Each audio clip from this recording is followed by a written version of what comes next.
ದೇಶದ ವಿದ್ಯಾರ್ಥಿಗಳು ಇರ್ತಕ್ಕಂಥ ಆತಂಕ ಸ್ಥಿತಿಯಲ್ಲಿರ್ತಕ್ಕಂಥ ವಿದ್ಯಾರ್ಥಿಗಳ ಭವಿಷ್ಯದ ಬಗ್ಗೆ ಮಾತಾಡಲಿಕ್ಕೋಸ್ಕರ ತಮ್ಮ ಮೂಲಕ ಯಾವ ರೀತಿ ವಿದ್ಯಾರ್ಥಿಗಳ ಅನ್ಯಾಯ ಆಗ್ತಾ ಇದೆ ಅನ್ನೋದನ್ನು ತಿಳಿಸ್ಲಿಕ್ಕೋಸ್ಕರ ಈ ಒಂದು ಪತ್ರಿಕಾಗೋಷ್ಠಿಯನ್ನು ಕರೆದಿದ್ದೇನೆ.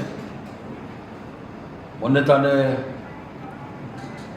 ನಮ್ಮೆಲ್ಲರ ಅಚ್ಚುಮೆಚ್ಚಿನ ನಾಯಕರು, ಲೋಕಸಭೆಯ ವಿರೋಧ ಪಕ್ಷ ನಾಯಕರಾಗಿರ್ತಕ್ಕಂಥ ರಾಹುಲ್ ಗಾಂಧಿಯವರು ರಾಜಸ್ಥಾನದ ಕೋಟಾ ಜಿಲ್ಲೆಯಲ್ಲಿ, ಅದು ಎಜುಕೇಷನಲ್ ಹಬ್ ಅಂತ ಏನು ಹೇಳ್ತೀವಿ ಉತ್ತರ ಭಾರತದಲ್ಲಿ, ಅಲ್ಲಿ ಸರಣಿ ವಿದ್ಯಾರ್ಥಿಗಳ ಆತ್ಮಹತ್ಯೆಯನ್ನು ಕುರಿತು ಮತ್ತು ಅಲ್ಲಿರ್ತಕ್ಕಂಥ ವಿದ್ಯಾರ್ಥಿಗಳ ಆತಂಕವನ್ನು ದೂರ ಮಾಡಲಿಕ್ಕೋಸ್ಕರ, ಅವರ ಆತ್ಮಸ್ಥೈರ್ಯವನ್ನು ಹೆಚ್ಚಿಸಲಿಕ್ಕೋಸ್ಕರ ಛಾತ್ರೋ ಕಿ ಗೂಂಜ್ ಅಂತೇಳಿ ಒಂದು ಕಾರ್ಯಕ್ರಮನ ಹಮ್ಮಿಕೊಂಡು ಸಾವಿರಾರು ಜನ ವಿದ್ಯಾರ್ಥಿಗಳು ಆ ಸಭೆಯಲ್ಲಿ ಪಾಲ್ಗೊಂಡಿದ್ದರು.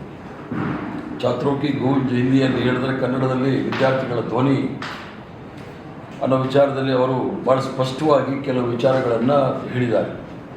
ಈಗಾಗಲೇ 2014ರಿಂದ 2026ವರೆಗೂ 152 ಪ್ರಶ್ನೆ ಪತ್ರಿಕೆ ಸೋರಿಕೆಯ ಪ್ರಸಂಗಗಳು ನಡೆದಿದೆ ದೇಶದಲ್ಲಿ. ಅದರಲ್ಲೂ ಸಹ ಉತ್ತರ ಭಾರತದಲ್ಲಿ ನಡೀತಕ್ಕಂಥ ಈ ಒಂದು ಪ್ರಶ್ನೆ ಪತ್ರಿಕೆ ಸೋರಿಕೆಯಿಂದ ಒಬ್ಬ ಸಾಮಾನ್ಯ ವಿದ್ಯಾರ್ಥಿಗಳ ಭವಿಷ್ಯ ಆತಂಕದಲ್ಲಿದೆ ಅನ್ನೋದು ಯಾರಿಗೂ ಸಹ ಹೇಳಬೇಕಾದಿಲ್ಲ. ಈ ಎಲ್ಲ ಪ್ರಶ್ನೆ ಪತ್ರಿಕೆ ಸೋರಿಕೆ ಭಾರತೀಯ ಜನತಾ ಪಾರ್ಟಿ ಸರ್ಕಾರಗಳೆಲ್ಲಿದೆ ಅಲ್ಲೇ ಆಗ್ತಾ ಇರ್ತಕ್ಕಂಥದ್ದು ನೋಡಿದಾಗ ಅದರ ಫಲಾನುಭವಿಗಳು ಭಾರತೀಯ ಜನತಾ ಪಾರ್ಟಿಯ ನಾಯಕರ ಮಕ್ಕಳೇ ವಿನಃ ಬೇರೆ ಯಾರೂ ಅಲ್ಲ. ಅದು ಮಹಾರಾಷ್ಟ್ರ ಇರ್ಬೋದು, ರಾಜಸ್ಥಾನ ಇರ್ಬೋದು, ಮಧ್ಯಪ್ರದೇಶ ಇರ್ಬೋದು, ಗುಜರಾತ್ ಇರ್ಬೋದು, ಎಲ್ಲ ಕಡೆಯೂ ಸಹ ಪ್ರಶ್ನೆ ಪತ್ರಿಕೆ ಸೋರಿಕೆಯಲ್ಲಿ ಪೊಲೀಸರು ವಶಪಡಿಸ್ಕೊಂಡಿರ್ತಕ್ಕಂಥದ್ದೆಲ್ಲ ಸಹ BJPಯ ನಾಯಕರ ಮಕ್ಕಳ ವಶದಲ್ಲಿರ್ತಕ್ಕಂಥದ್ದು. ಇದರಿಂದ ಇದು ಕೇವಲ ಒಂದು ಪ್ರಶ್ನೆ ಸೋರಿಕೆ ವಿಚಾರ ಅಲ್ಲ, ಮತ್ತು ಭಾರತದ ದೇಶದ ಒಂದು ವಿಶ್ವಾಸ ಇತ್ತು ಶಿಕ್ಷಣದ ವ್ಯವಸ್ಥೆಯ ಮೇಲೆ. ಯಾಕಂದರೆ 1947ನೇ ಇಸ್ವಿಯಿಂದ ಏನು ಕೇವಲ 11% ಸಾಕ್ಷರತೆ ಇದ್ದಿದ್ದನ್ನು 76% ಸಾಕ್ಷರತೆಯನ್ನು ಮಾಡಿ, ಏನು 15 ಯೂನಿವರ್ಸಿಟಿ ಇದ್ದಿದ್ದು 560 ಯೂನಿವರ್ಸಿಟಿ ಮಾಡಿ, ದೇಶದಲ್ಲಿ IIT, IIM, ಏಮ್ಸ್ ಮತ್ತು ಇಂಡಿಯನ್ ಇನ್ಸ್ಟಿಟ್ಯೂಟ್ ಆಫ್ ಸೈನ್ಸ್ ಇವೆಲ್ಲವನ್ನೂ ಸಹ ಪಂಡಿತ್ ಜವಾಹರ್ಲಾಲ್ ನೆಹರೂರವರ ದೂರದೃಷ್ಟಿಯಿಂದ ಭಾರತ ದೇಶದಲ್ಲಿ ಪ್ರಾರಂಭ ಮಾಡಿ ಲಕ್ಷಾಂತರ ಕೋಟ್ಯಾಂತರ ಯುವಕರು ಮತ್ತು ವಿದ್ಯಾರ್ಥಿಗಳ ಒಂದು ಭವಿಷ್ಯವನ್ನು ಕನಸನ್ನು ನನಸು ಮಾಡಲಿಕ್ಕೋಸ್ಕರ ಮಾಡಿದಂಥ ಶಿಕ್ಷಣ ಕ್ಷೇತ್ರದ ಮೇಲೆ ಭಾರಿ ದೊಡ್ಡ ದಾಳಿ ಆಗಿರ್ತಕ್ಕಂಥದ್ದು ಎಲ್ರಿಗೂ ಸಹ ಆಗ್ತಕ್ಕಂಥ ವಿಚಾರ. ಅದರಲ್ಲೂ ಸಹ ಇದು ಶಿಕ್ಷಣ ಅಂತಕ್ಕಂಥದ್ದು ಫಂಡಮೆಂಟಲ್ ರೈಟ್, ಸಂವಿಧಾನದಲ್ಲಿ ನಮಗೆ ಕೊಟ್ಟಿರ್ತಕ್ಕಂಥ ಹಕ್ಕದು.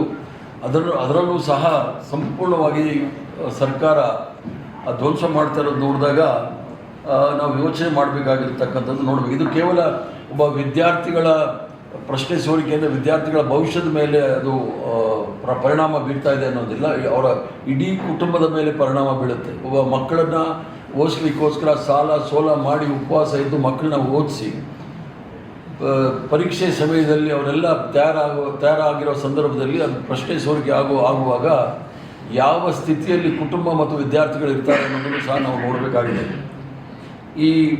ಮತ್ತು ಈ ವಿಚಾರದಲ್ಲಿ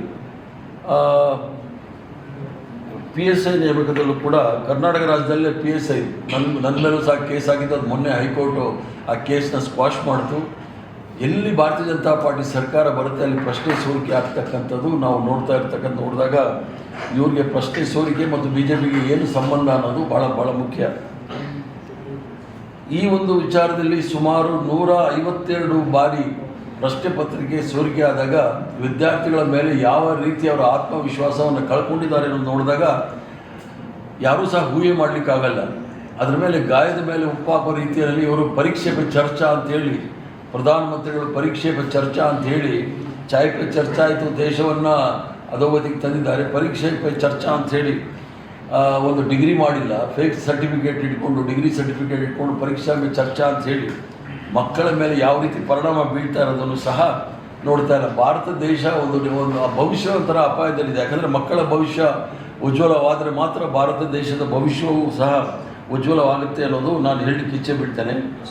ನಾವು ಕೇಳ್ತಕ್ಕಂಥ ಕೆಲವು ಪ್ರಶ್ನೆಗಳು ನರೇಂದ್ರ ಮೋದಿಯವರ ಸರ್ಕಾರಕ್ಕೆ ಕಳೆದ 10 ವರ್ಷದಲ್ಲಿ ಎಷ್ಟು ಪ್ರಶ್ನೆ ಪತ್ರಿಕೆ ಸೋರಿಕೆ ಆಗಿದೆ? 152 ಪ್ರಶ್ನೆ ಪತ್ರಿಕೆ ಸೋರಿಕೆ ಆಗಿರ್ತಕ್ಕಂಥದ್ರ ಬಗ್ಗೆ ತನಿಖೆ ಆಗಿದೆಯಾ?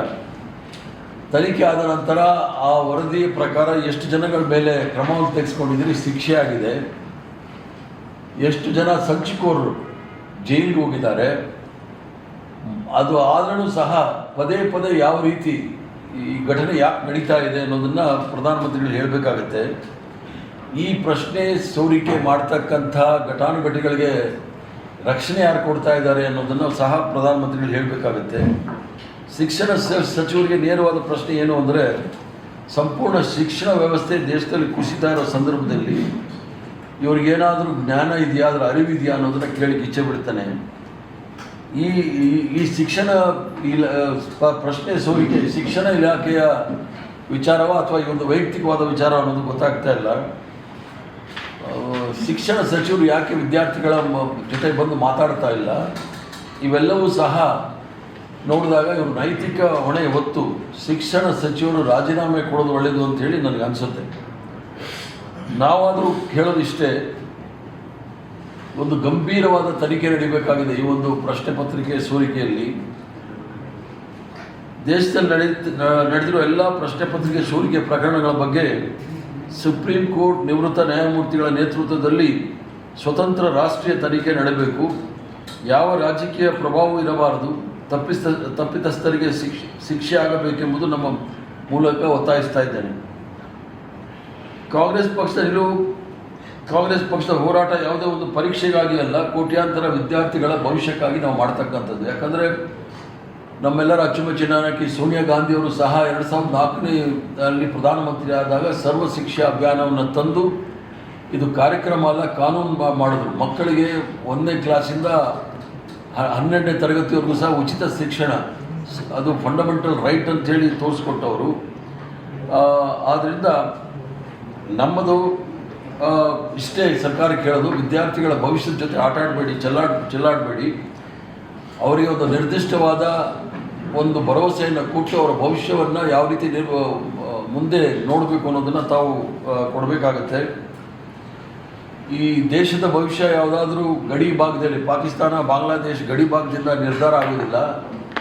ಈ ದೇಶದ ಭವಿಷ್ಯ ತರಗತಿಯ ಒಳಗಡೆ, ಕೊಠಡಿಗಳ ಒಳಗಡೆ ಭವಿಷ್ಯ ನಿರ್ಧಾರ ಆಗುತ್ತೆ. ಆದ್ದರಿಂದ ವಿದ್ಯಾರ್ಥಿಗಳ ವಿಶ್ವಾಸವನ್ನು ಹೆಚ್ಚಲಿಕ್ಕೆ ಸರ್ಕಾರ ಏನು ಕ್ರಮ ತೆಗೆದುಕೊಂಡಿದೆ ಅನ್ನೋದನ್ನು ಸ್ಪಷ್ಟವಾಗಿ ಹೇಳಬೇಕು. ಯಾಕಂದರೆ ಪಾರ್ಲಿಮೆಂಟ್ 20ನೇ ತಾರೀಕಿಂದ ಶುರುವಾಗುತ್ತೆ. ಅದನ್ನು ಹೇಳಬೇಕು ಅನ್ನೋ ವಿಚಾರದಲ್ಲಿ ನಾನು ಈ ಒಂದು ಪತ್ರಿಕಾಗೋಷ್ಠಿಯ ಮೂಲಕ ಸಾರ್ವಜನಿಕರ ಗಮನಕ್ಕೆ ತರಲಿಕ್ಕೆ ಇಚ್ಛೆ ಬಿದ್ದಿದ್ದೇನೆ. ನಾನು ಪ್ರಶ್ನೆಗಳಿದ್ರೆ ಕೇಳಿ ಉತ್ತರ. ಕರ್ನಾಟಕದಲ್ಲಿ ಹೋರಾಟಗಳಾಗುತ್ತಾ ಸರ್? ಕರ್ನಾಟಕದಲ್ಲಿ ನಡೀತಾನೆ ಇದೆಯಲ್ಲ. ಈಗ PSI ಹಗರಣದಲ್ಲಿ, ನೇಮಕಾತಿ ಹಗರಣದಲ್ಲಿ ನಾವೆಲ್ಲ ಪ್ರತಿಭಟನೆ ಮಾಡಿದಾಗ ನಮ್ಮನ್ನು ತಗೊಂಡೋಗಿ ಸ್ಟೇಷನಲ್ಲಿ ಕೂಡಿಸ್ಕೊಂಡು ಆಮೇಲೆ ಬೇಲಲ್ಲಿ ಬಿಟ್ಟರು. ಆಮೇಲೆ ಹೈಕೋರ್ಟಲ್ಲಿ ಅದನ್ನು ಇವತ್ತು ಸ್ಕ್ವಾಶ್ ಮಾಡಿದ್ದಾರೆ. ಅದಾಗಲಿ 4 ವರ್ಷ ಆಗಿತ್ತು. ಆದ್ದರಿಂದ ಕರ್ನಾಟಕದಲ್ಲೂ ಸಹ ಪ್ರಶ್ನೆ ಪತ್ರಿಕೆ ವಿಚಾರದಲ್ಲಿ ನಾವು ಹೋರಾಟವನ್ನು ಮಾಡ್ತೇವೆ. ರಾಹುಲ್ ಗಾಂಧಿಯವ್ರನ್ನೂ ಸಹ ನಾವು ಈಗಾಗಲೇ ಒಂದು ಮನವಿ ಮಾಡಿದ್ದೀವಿ. ಅವರು ಸಹ ಕರ್ನಾಟಕದಲ್ಲಿ ಬಂದು ವಿದ್ಯಾರ್ಥಿಗಳಿಗೆ ಅವ್ರನ್ನ ಸಂಬೋಧಿಸಬೇಕು ಅಂತ ಹೇಳಿದ್ದೀವಿ. ಹಾಂ, ಧರ್ಮೇಂದ್ರ ಪ್ರಧಾನ್ ಅವರು ಇದುವರೆಗೂ ರಿಪ್ಲೈ ಮಾಡಿಲ್ಲ. ಅವರು ಅಧಿವೇಶನಕ್ಕೆ ಬಂದು ಅದೇ ಮುಖ ಇಟ್ಕೊಂಡು ಉತ್ತರ ಕೊಡದಿದ್ರೆ ಹೋರಾಟ ಏನಾಗುತ್ತೆ? ಈ ಹೋರಾಟವನ್ನು ಮುಂದುವರಿಸ್ತೀವಿ. ಪಾರ್ಲಿಮೆಂಟಲ್ಲೂ ಸಹ ಅವರು ಉತ್ತರ ಕೊಡಬೇಕು. ಯಾಕಂದರೆ ಇದು ಕೇವಲ ಭಾರತೀಯ ಜನತಾ ಪಾರ್ಟಿ ಪ್ರಶ್ನೆ ಅಲ್ಲ, ದೇಶದಲ್ಲಿರ್ತಕ್ಕಂಥ ಮಕ್ಕಳ ಭವಿಷ್ಯ, ವಿದ್ಯಾರ್ಥಿಗಳ ಭವಿಷ್ಯ, ಅದರಲ್ಲಿ ಇವ್ರು ಚೆಲ್ಲಾಟ ಆಡ್ತಾ ಇದ್ದಾರೆ. ಏನಾದರೂ ಭಾಳ ದೊಡ್ಡ ಗನಂದಾರಿ ಕೆಲಸಕ್ಕೆ ಏನಾದರೂ ಮಾಡಿದರೆ ಪರವಾಗಿರಲಿಲ್ಲ. ಇವರು ಮಾಡೋದು ಅವರ ಮಕ್ಕಳುಗಳನ್ನ, BJP ನಾಯಕರ ಮಕ್ಕಳನ್ನ ತೇರ್ಗಡೆ ಮಾಡಲಿಕ್ಕೋಸ್ಕರ, ಒಳ್ಳೆಯ ಅಂಕಗಳನ್ನ ತೆಗೆದುಕೋಸ್ಕರ ಈ ಒಂದು ಪ್ರಶ್ನೆ ಪತ್ರಿಕೆ ಸೋರಿಕೆ ಮಾಡ್ತಾ ಇದ್ದಾರೆ. ಇದಕ್ಕಿಂತ ನೀಚತನ ಯಾವುದೇ ಸರ್ಕಾರ ತೋರಿಸ್ಲಿಕ್ಕೆ ಸಾಧ್ಯ ಇಲ್ಲ. ನೀಟ್ ವಿಷಯದಲ್ಲಿ ಗಂಭೀರತೆ ಯಾಕೆ? ಮಕ್ಕಳ ಭವಿಷ್ಯದ ಮೇಲೆ ಅವ್ರಿಗೆ ಗಂಭೀರತೆ ಇದ್ದಿದ್ರೆ ಈ ಥರ ಕೋಮುವಾದಗಳಿಗೆಲ್ಲ ಪ್ರಚೋದನೆ ಕೊಡ್ತಾ ಇರಲಿಲ್ಲ. ಮಕ್ಕಳ ಭವಿಷ್ಯದ ಬಗ್ಗೆ ಇದ್ದರೆ ಯಾವುದಾದ್ರೂ ದಿವಸಕ್ಕೆ 5 ಯೂನಿವರ್ಸಿಟಿ ಓಪನ್ ಮಾಡ್ತಾ ಇದೀವಿ ಅಂತ ಹೇಳಿದ್ರು. ಎಲ್ಲಿ ಒಂದು ತಿಳಿಸಿ ನೋಡೋಣ. 5 ಕಾಲೇಜ್ ಓಪನ್ ಮಾಡೋಕ್ಕಾಗ್ತಾ ಇಲ್ಲ ಅವ್ರ ಕೈಯಲ್ಲಿ. ಇರೋ ಕಾಲೇಜುಗಳನ್ನ ಮುಚ್ತಾ ಇದ್ದಾರೆ. ನೀವು ಪಾರ್ಲಿಮೆಂಟಲ್ಲಿ ರಿಪ್ಲೈ ಕೊಡಬೇಕಂತ ಹೇಳ್ತಾ ಇದ್ದೀವಿ. ಅವ್ರು ಫಾರಿನ್ ಟೂರ್ ಆಗ್ಬಿಟ್ರೆ ಮತ್ತೆ ಏನು ಮಾಡಿ? ಪ್ರಧಾನಮಂತ್ರಿಗಳು ಫಾರಿನ್ ಟೂರ್ ಹೊಡಿತಾ ಇರ್ತಾರೆ. ಯಾಕಂದರೆ ಎಸ್ಟೀನ್ ಫೈಲಲ್ಲಿ ಅವರು ಸಿಕ್ಕಾಕೊಂಡಿರೋದು ಅದನ್ನು ಮುಚ್ಚಲಿಕ್ಕೆ ಏನೇನು ಮಾಡಬೇಕು ಅದಕ್ಕೆ ಹೋಗ್ತಾ ಇರ್ತಾರೆ. ಆದರೆ ಇಲ್ಲಿ ಶಿಕ್ಷಣ ಸಚಿವರು ಅಥವಾ ಬೇರೆ ಯಾರಾದರೂ ಅದಕ್ಕೆ ಉತ್ತರ ಕೊಡಬೇಕು. ಅದಕ್ಕೋಸ್ಕರ ಪಾರ್ಲಿಮೆಂಟಲ್ಲೂ ಸಹ ಹೋರಾಟ ನಡೆಯುತ್ತೆ. ಸರ್, ಸೋನಮ್ ಅವರು ಏನು ಪ್ರತಿಭಟನೆ ಮಾಡ್ತಾರೆ, ಉಪವಾಸ, ಆಸ್ಪತ್ರೆಗೆ ಸೇರಿಸಿದ ಕ್ರಮ ಕೂಡ ಸಾಕಷ್ಟು ಚರ್ಚೆ ಆಗ್ತದೆ. ಈಗ ಒನ್ಸ್ ಸೋನಮ್ ಅವ್ರು ಮಾಡ್ತಕ್ಕಂಥದ್ದು ಅವ್ರ ಬಗ್ಗೆ ಒಬ್ಬ ಸರ್ಕಾರದವ್ರು ಹೋಗಿ ವಿಚಾರಿಸಿಲ್ಲ ಏನು ಅಂತ ಹೇಳಿ, ಅದು ಒಂದು ದೊಡ್ಡ ದುರಂತವೇ ಸರಿ. ಈಗ ಇಷ್ಟೊಂದು ಪ್ರಶ್ನೆ ಪತ್ರಿಕೆ ಲೀಕ್ ಆಗ್ತಾ ಇದ್ರೂ ಸಹ, ಸೋರಿಕೆ ಆದ್ರೂ ಸಹ ಅದ್ರ ಬಗ್ಗೆನೂ ಚರ್ಚೆ ಇಲ್ಲ. ಸೋನಮ್ಮ ಅವರು ಇಷ್ಟು ದಿವಸ ಅಲ್ಲಿ ಧರಣಿ ಕೂತಿದ್ದಾರೆ, ಅದ್ರ ಬಗ್ಗೆನೂ ಅವ್ರನ್ನ ಖಾಲಿ ಮಾಡಿಸ್ತಾ ಇದ್ದಾರೆ. ಮಾಡಿದಾಗ ಅದೊಂದು ದೊಡ್ಡ ದುರಂತವೇ. ಅಲ್ಲ ಸರ್, ನಿಮ್ಮ ಅಧಿಕಾರ ಪದಗ್ರಹಣ ಕಾರ್ಯಕ್ರಮದಲ್ಲಿ ತಡ ಆಯಿತು, ವಿದ್ಯಾರ್ಥಿಗಳು ಪತ್ರಿಕೆ ಪ್ರಶ್ನೆ ಬರಲಿಲ್ಲ ಅಂತ ಹೇಳ್ಬಿಟ್ಟು ಮಾತನಾಡಿದರು ಇಲ್ಲೇ ಸಂಸದರು. ಇದ್ರ ಬಗ್ಗೆ ಯಾಕೆ ಮಾತನಾಡ್ತಿಲ್ಲ? ಅದ್ರ ಬಗ್ಗೆ ಮಾತಾಡೋಕೆ ಅವ್ರಿಗೆ ಯೋಗ್ಯತೆಯೂ ಇಲ್ವಲ್ಲ. 3 ಜನ ವಿದ್ಯಾರ್ಥಿಗಳು ತೊಂದರೆಗೆ ಸಿಕ್ಕಾಕೊಂಡಿದ್ರು ಅಂತ ನಮ್ಮ ಜವಾಬ್ದಾರಿ, ಪಕ್ಷದ ಜವಾಬ್ದಾರಿ ವಹಿಸ್ಕೊಳ್ಳೋ ಆದಂಥ ಘಟನೆಗಳು, ಆ 3 ಜನವೂ ಸಹ ನಾವು ವಿಚಾರಿಸಿದ್ವಿ. ಅದು ಅವ್ರದ್ದೇ ಆದ ಕಾರಣಗಳಿರ್ತವೆ ವಿನಃ ಕಾರ್ಯಕ್ರಮದಿಂದ ಅಲ್ಲ. ಈ ಪ್ರಶ್ನೆ ಸೂರಿಗೆ ಯಾವ ಗ್ರಹಣ ಹಿಡಿದಿದೆ ಅನ್ನೋದು ಅವ್ರು ಹೇಳಬೇಕಾಗುತ್ತೆ. ಆ್ಯಸ್ ಎ ಪಾರ್ಟಿ ಸರ್ ಇದನ್ನು ಹೇಗೆ ತೆಗೆದುಕೊಳ್ಳುತ್ತೆ ಅನ್ನೋದು. ಈಗ ನಿನ್ನೆ ನಾವು ಫುಲ್ ಡಿಸ್ಕಷನ್ ಮಾಡಿದ್ರಿ. ಈ ಕರ್ನಾಟಕದಲ್ಲಿ ಇದನ್ನು ಅವೇರ್ನೆಸ್ ಮೂಡಿಸೋ ರೀತಿಯಲ್ಲಿ, ಪೋಷಕರಿಗೆ ಅವೇರ್ನೆಸ್ ಆಗುವ ರೀತಿಯಲ್ಲಿ ಆ್ಯಸ್ ಎ ಪಾರ್ಟಿ ಹೇಗೆ ಟೇಕಪ್ ಮಾಡುತ್ತೆ ಅಂತ. ಈಗ ಕರ್ನಾಟಕದಲ್ಲಿ ಅವೇರ್ನೆಸ್ ಕಾರ್ಯಕ್ರಮ ಈಗಾಗಲೇ ನಮ್ಮ ಯುವ ಕಾಂಗ್ರೆಸ್ ಅವರು, ವಿದ್ಯಾರ್ಥಿ ಸಂಘಟನೆಗಳು ಈಗಾಗಲೇ ಹಲವಾರು ಕಾರ್ಯಕ್ರಮಗಳು ಹಮ್ಮಿಕೊಂಡಿದ್ರು. ಮೊನ್ನೆ ಶಿವಮೊಗ್ಗದಲ್ಲಿ ನಡೀತು. ಸುಮಾರು 10,000 ಜನ ವಿದ್ಯಾರ್ಥಿಗಳು ಸೇರಿದರು. ಇವೆಲ್ಲವನ್ನು ನೀವು ನೋಡಿದಾಗ ನಾವು ಅದಕ್ಕೋಸ್ಕರ ರಾಹುಲ್ ಗಾಂಧಿಯವ್ರನ್ನ ಒಂದು ಮನವಿ ಮಾಡಿದ್ದೀವಿ. ಅವರು ಸಹ ಕರ್ನಾಟಕದಲ್ಲಿ ಬಂದು ವಿದ್ಯಾರ್ಥಿಗಳನ್ನ ಸಂಬೋಧಿಸಿ ಅವರ ಮಾತುಗಳನ್ನ ಆಡಬೇಕು ಅಂತೇಳಿ ಅದನ್ನು ಆ ಒಂದು ಸಂದೇಶವನ್ನು ಎಲ್ಲ ಜಾಗದಲ್ಲೂ ಸಹ ನಾವು ತೆಗೆದುಕೊಳ್ತೀವಿ. ಈ ನೀಟಲ್ಲಿ 23 ಲಕ್ಷ ಜನ ವಿದ್ಯಾರ್ಥಿಗಳ ಭವಿಷ್ಯ ಅಂಧಕಾರದಲ್ಲಿದೆ. ಅದರಲ್ಲಿ ಪ್ರಶ್ನೆ ಸೋರಿಕೆ ಆಗಿರೋದ್ರಿಂದ ಯಾವತ್ತು ಬರ್ಬೋದು ಸರ್ ರಾಹುಲ್ ಗಾಂಧಿ ಅವರು? ನೋಡ್ಬೇಕು. ಅವ್ರನ್ನ ಅವ್ರ ಮನವಿ ಸಲ್ಲಿಸಿದ್ದೀವಿ. ಅವ್ರು ಸದ್ಯದಲ್ಲೇ ತಿಳಿಸ್ಬೋದು ಅವ್ರು ಬರೋ ದಿವಸದಲ್ಲಿ. ಸರ್, ಈ ಪ್ರಶ್ನೆ ಪತ್ರಿಕೆ ಸೋರಿಕೆ ಇರ್ಬೋದು ಅಥವಾ ಇನ್ನು ಯಾವುದೇ ಪ್ರಕರಣ ಇರ್ಬೋದು, ಅಷ್ಟೊಂದು ಎಫೆಕ್ಟಿವ್ ಆಗಿ ಕಾಂಗ್ರೆಸ್ ಹೋರಾಟ ಮಾಡ್ತಾ ಇದೆ. ಯಾಕಂದರೆ ಈಗ ನೋಡಿ, ಸೋನಮ್ ಅವ್ರದ್ದೇ ಅವ್ರನ್ನ ಹಾಸ್ಪಿಟ್ಲಿಗೆ ಸೇರಿಸೋದೇ ಅವ್ರ ಹೋರಾಟನೇ ಹಂತಿಕ್ಕುವಂಥ ಕೆಲಸಗಳು ಆಗ್ತಾ ಇರ್ತವೆ. ಅಂಥ ಸಂದರ್ಭದಲ್ಲಿ ಹೆಂಗೆ ಯಾವ ರೀತಿ ಎಫೆಕ್ಟಿವ್ ಹೋರಾಟ? ಯಾಕಂದರೆ ಅವರು ಸುಮಾರು 100 ವರ್ಷಗಳ ಕಾಲ ಈ ದೇಶದಲ್ಲಿ ಸುಳ್ಳು ಹೇಳಿಕೊಂಡೇ ಬಂದು ಜನಗಳನ್ನ ಮರಳು ಮಾಡ್ಕೊಂಡು ಬಂದರು. ಅವರ ಸಂಘಟನೆಗಳು, ಮರಿ ಸಂಘಟನೆಗಳೆಲ್ಲವೂ ಸಹ ಸುಳ್ಳು ಹೇಳಿಕೊಂಡೇ ದೇಶದ ಜನನ ಮಂಕ್ ಬಳೋ ಥರ ಮಾಡಿದ್ರು. ಈಗ ಜನಗಳಿಗೆ ಅರ್ಥ ಆಗ್ತಾ ಇದೆ, ಇವರು ಕೇವಲ ಅಧಿಕಾರಕ್ಕೋಸ್ಕರ ಅವರ ತಪ್ಪುದಾರಿಗೆ ಎಳೆದಿದ್ದಾರೆ ಅಂತೇಳಿ. ದೇವರ ಹೆಸರಲ್ಲಿ ಲೂಟಿ ಹೊಡೆಯೋರು, ಉಂಡಿ ಕಳ್ಳರು, ಅವ್ರ ಹತ್ರ ಏನು ನಿರೀಕ್ಷೆ ಮಾಡೋಕ್ಕಾಗುತ್ತೆ? ಜನಕ್ಕೆ ಒಂದು ನಂಬಿಕೆ ಇದ್ದಿದ್ದು ದೇವರ ಮೇಲೆ ಒಂದು ಅಗಾಧವಾದ ಅಪಾರವಾದ ನಂಬಿಕೆ ಇತ್ತು. ಅದೇನೋ ಕಟ್ತೀವಿ, ಅದು ಯಾರೋ ರಾಮನಿಗೆ ಅನ್ಯಾಯ ಆಗಿಬಿಟ್ಟಿದೆ ಅಂತೇಳಿ ದೇವಸ್ಥಾನ ಕಟ್ಬಿಟ್ಟು ಅಲ್ಲಿ ಉಂಡಿ ಇಟ್ಬಿಟ್ಟು ಉಂಡಿನಲ್ಲೇ ಕಳ್ತನ ಮಾಡ್ತಾರೆ. ಉಂಡಿ ಕಳ್ಳರಿಗೆ ಅದನ್ನು ಏನು ನಿರೀಕ್ಷೆ ಮಾಡೋಕ್ಕಾಗುತ್ತೆ? ಆ ಉಂಡಿ ಮತ್ತು ಆ ದೇವಸ್ಥಾನ ಮಾಡೋಕ್ಕೆಲ್ಲ ಅದರ ಶಂಕುಸ್ಥಾಪನೆ, ಪ್ರಾಣ ಪ್ರತಿಷ್ಠಾಪನೆ ಎಲ್ಲ ಮಾಡಿದ್ದು ವಿಶ್ವಗುರು ಈ ನರೇಂದ್ರ ಮೋದಿಯವರು. ಇವರಿಂದ ಏನು ನಿರೀಕ್ಷೆ ಮಾಡೋಕ್ಕಾಗುತ್ತೆ? ಉಂಡಿ ಕಳ್ಳರ ಮೇಲೆ ಇನ್ನೂ ಏನು ಕ್ರಮ ತೆಗೆದುಕೊಂಡಿಲ್ಲ. ಅಲ್ಲಿ ಯಾರೋ ಒಂದು 2 kg ಗೋಮಾಂಸ ಇಟ್ಕೊಂಡ್ರೆ ಅವ್ರ ಮೇಲೆ ಕ್ರಮ ತೆಗೆದುಕೊಂಡಿದ್ದೀರಿ. ಈ 200 ಕೋಟಿ ಲೂಟಿ ಹೊಡೆದರೆ ಒಬ್ಬನೂ ಹಿಡಿದಿಲ್ಲ ಇನ್ನೂ. ಅದು ಕೇಳಿದ್ರೆ ನೀವು ಕಾಣಿಕೆ ಕೊಟ್ಟಿರೋದು ನೀವ್ಯಾಕೆ ಕೇಳ್ತಾ ಇರೋದಂದರೆ ಬೇರೆಯವ್ರು ಕಾಣಿಕೆ ಕೊಟ್ಟಿರೋದು ಉಂಡಿ ಕಳ್ತನ ಮಾಡಲಿಲ್ಲ. ಅಕೌಂಟಬಿಲಿಟಿ ಇಲ್ಲ ಸರ್. ಅಕೌಂಟಬಿಲಿಟಿ ಅಲ್ಲ, ಕಳ್ತನ ಮಾಡೋಕ್ಕೆ ಬಂದಿರೋದು ಅಂತ ಬಳಸ್ಬೇಕು. ದೇವ್ರನ್ನೇ ಲೂಟಿ ಹೊಡೆಯೋರು ಇನ್ನು ಮಕ್ಕಳ ಸೋರಿಕೆ ಬಗ್ಗೆ ಏನು ಮಾತಾಡ್ತಾರೆ? ಹುಂಡಿ ದೇವ್ರ ಹುಂಡಿ ಅದು. ಆ ದೇವ್ರ ಹುಂಡಿನ ಯಾರು ಮುಟ್ಟಕ್ಕೆ ಹೋಗಲ್ಲ. ಏನಪ್ಪ ಜವಾಹರ್ಲಾಲ್ ನೆಹರು ಮೇಲೆ ಹೇಳ್ತಾ ಇರ್ತಾರೆ, ಬೈತಾ ಇರ್ತಾರೆ. 1947ನೇ ಇಸ್ವಿಯಿಂದ ಇಲ್ಲಿವರೆಗೂ ಎಲ್ಲ ದೇವಸ್ಥಾನದ ಮುಂದೆ ಚಪ್ಪಳಿ ಕಳ್ಳರಿದ್ದಾರೆ ಎಚ್ಚರಿಕೆ ಅಂತ. ಈ ನರೇಂದ್ರ ಮೋದಿ ಬಂದ ಮೇಲೆ ಹುಂಡಿ ಕಳ್ಳರಿದ್ದಾರೆ ಎಚ್ಚರಿಕೆ ಅಂತ ಎಲ್ಲ ದೇವಸ್ಥಾನದಲ್ಲಿ ಬೋರ್ಡ್ ಬೀಳ್ತಾ ಇದೆ. ಇನ್ನೊಂದು ಸರ್, DCC ಅಧ್ಯಕ್ಷರ ನೇಮಕಕ್ಕೆ ವೀಕ್ಷಕರ ನೇಮಕ ಮಾಡಿದಿರಿ, ರಾಜ್ಯದಲ್ಲೂ ಕೂಡ ನೇಮಕ ಮಾಡಿದ್ರಿ KPCC. 24ನೇ ತಾರೀಕು KC ವೇಣುಗೋಪಾಲ್ ಅವರು ಬರ್ತಾ ಇದ್ದಾರೆ. ಒಂದು ಸಂಘಟನ್ ಸುರ್ಜಾನ್ ಅಂಥೇಳಿ ಅಭಿಯಾನ, ಅಂದರೆ ಸಂಘಟನೆಯ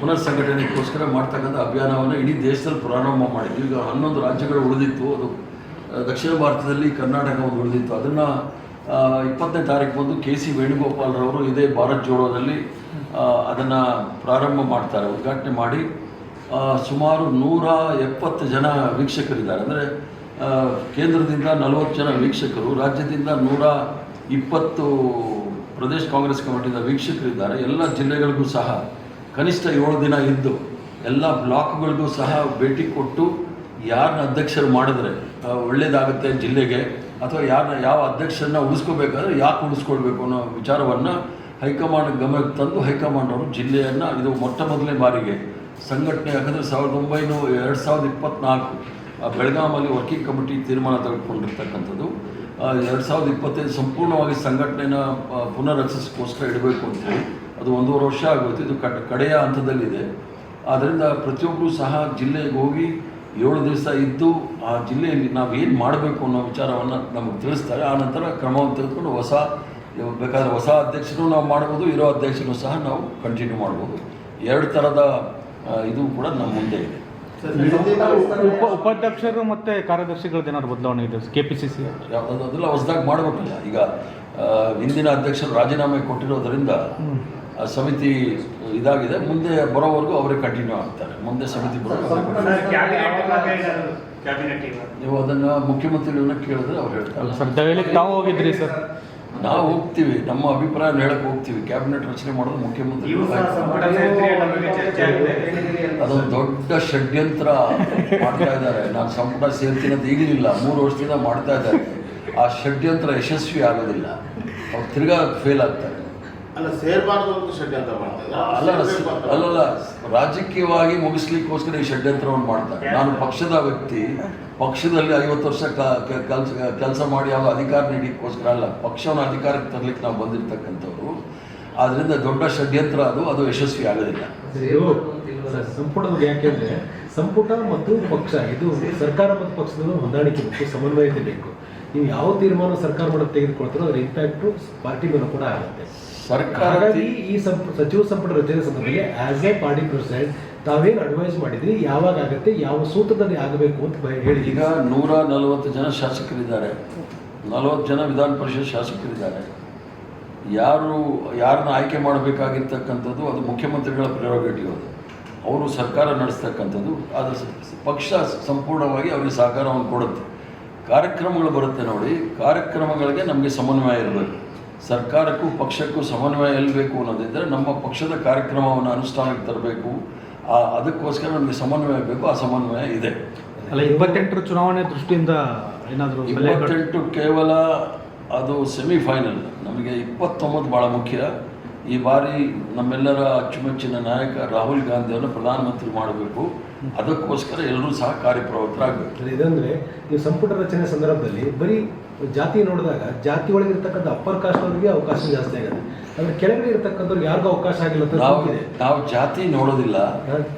ಯಾರು ಸಮರ್ಥರಿದ್ದಾರೆ, ಯಾರಲ್ಲಿ ಪ್ರತಿಭೆ ಇದೆ, ಇವ್ರನ್ನ ಮತ್ತು ಯಾರಿಗೆ ಹೆಚ್ಚಿನ ಅನುಭವ ಇದೆ ಮತ್ತು ಯಾರು ಮುಂದೆ ನಮ್ಮ ಪಕ್ಷದ ಕಾರ್ಯಕ್ರಮ ಸಿದ್ಧಾಂತವನ್ನು ಜನಸಾಮಾನ್ಯರಿಗೆ ತೆಗೆದುಕೊಂಡು ಹೋಗ್ತಾರೆ ಅಂಥವ್ರನ್ನ ಆರಿಸ್ಬೇಕು ಅಂತೇಳಿ ನಮ್ಮ ಪ್ರಯತ್ನ ಇರುತ್ತೆ. ಆದ್ದರಿಂದ ಅದ್ರ ಮೂಲಕ ಹೋಗ್ತೀವಿ.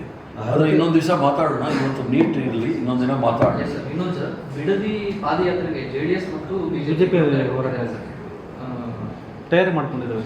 ಡೇಟ್ ಅನೌನ್ಸ್ ಮಾಡಿದ್ದಾರೆ ಸರ್. 30 JDS ಅದು ಸಂತಾಪದಲ್ಲಿದ್ದಾರೆ. ಅದರಿಂದ ಇವತ್ತೇನು ನಾನು ಕಾಮೆಂಟ್ ಮಾಡಲ್ಲ. BJPಯವ್ರಿಗೂ ಉತ್ತರ ಕೊಡ್ತೀವಿ, ಏನೂ ತೊಂದರೆ ಇಲ್ಲ. ಏನೋ ಪಾದಯಾತ್ರೆ ಮಾಡ್ತಾರಂತೆ, ಅದಕ್ಕೂ ಉತ್ತರ ಕೊಡ್ತೀವಿ. ಇವತ್ತು ಇಷ್ಟಕ್ಕೆ ಬಿಡಿ. ಧನ್ಯವಾದಗಳು, ನಮಸ್ಕಾರ. ಧನ್ಯವಾದಗಳು. ಭಾನುವಾರ ಬಂದಿದ್ದೀರಿ, ಅದಕ್ಕೋಸ್ಕರ